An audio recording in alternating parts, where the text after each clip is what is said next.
Yeah, we are back on the show. What a treat. We got Richard Davenport, RD, in studio with us today. He is from Whole Hog Sports and the Arkansas Democrat-Gazette. As always, our recruiting guy. You've had a busy weekend. You getting any sleep right now? A little bit. Okay, good. I was going to check on that, especially as we lead up here to National Signing Day, February 7th. RD, let's begin with linebacker Andrew Parker. He is now committed to the Hogs.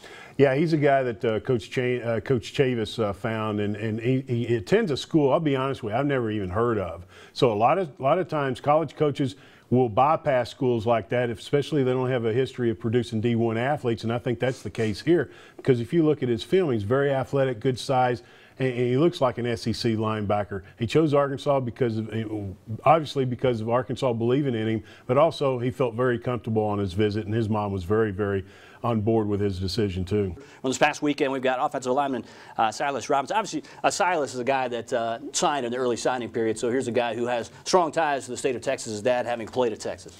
Yeah, and interesting, I mean, he signed with Arkansas sight unseen. First time he was able to see Arkansas was this weekend, and he felt at home, especially he's an outdoors guy. He likes to hunt and fish. When he came in from the airport, he saw, you know, creeks and lakes and things of that nature. He loves the outdoors, so he feels very comfortable. Obviously very comfortable with the coaching staff because he was originally committed to SMU.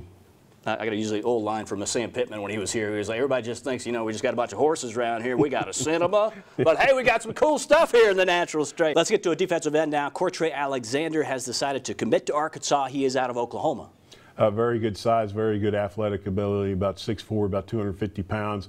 Texas came in late and offered him. He visited Texas. Obviously, Arkansas this weekend was totally sold. He kind of indicated if he had a good visit, he would be a Razorback, and obviously that happened. We got a Texas A&M defensive end commit. That is Tyree Wilson, 6'4", and he is a guy who I would assume, given his commitment to the Aggies at this point, you're thinking, how in the heck can you sway him?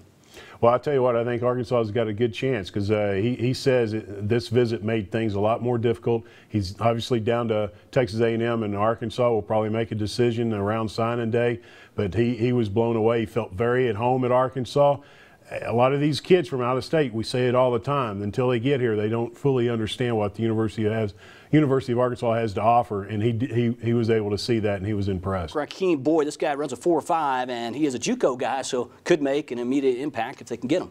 No doubt, and he's another one. He didn't expect this, expect to see what he saw this weekend. He obviously signed with Texas A&M, played there 1 year, had to go to JUCO. He said Arkansas has bigger stuff than Texas A&M as far as facilities. So it looks like he's going to visit Arizona and Colorado and make a decision, but I think Arkansas is sitting really good with him. OU receiver commit Trevion Johnson. This guy can fly, a 4.4, 340. Talked about him last week. He's out of the state of Texas. Yeah, he and Coach Justin Stepp, the receivers coach, have a previous relationship from SMU. He thinks the world of Coach Stepp. Okay, we're talking about linebacker safety Aaron Brule now, and everybody knows about Rummel. He is 6'2", 184. Yeah, I tell you what, he could play safety or outside linebacker. They're really looking at him as an outside linebacker. Feels very comfortable because a lot of guys from South Louisiana are on the team, and he said there's nothing not to like at Arkansas. So I think Arkansas is in good shape with him too. Safety Joseph Foucher, what about him? Arkansas is one of his top 3 schools. Arizona State and Auburn's the other 2.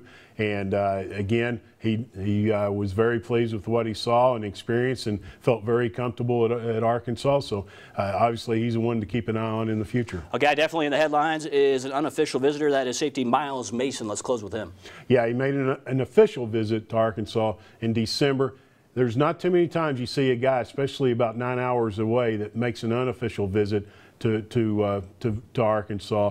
He did so mainly, he said, because he wanted to get to know Coach Chavis and Coach Cooper, the safeties coach, a little bit more. He's a guy at 6'2", 205. He looks more like an outside linebacker than a safety. All right, man. I'd like to get you in studio a little bit more. Can you do that for us? Let's do it. Perhaps. All right. RD, he is Richard Davenport from Whole Hog Sports and the Arkansas Democrat-Gazette. Back after this.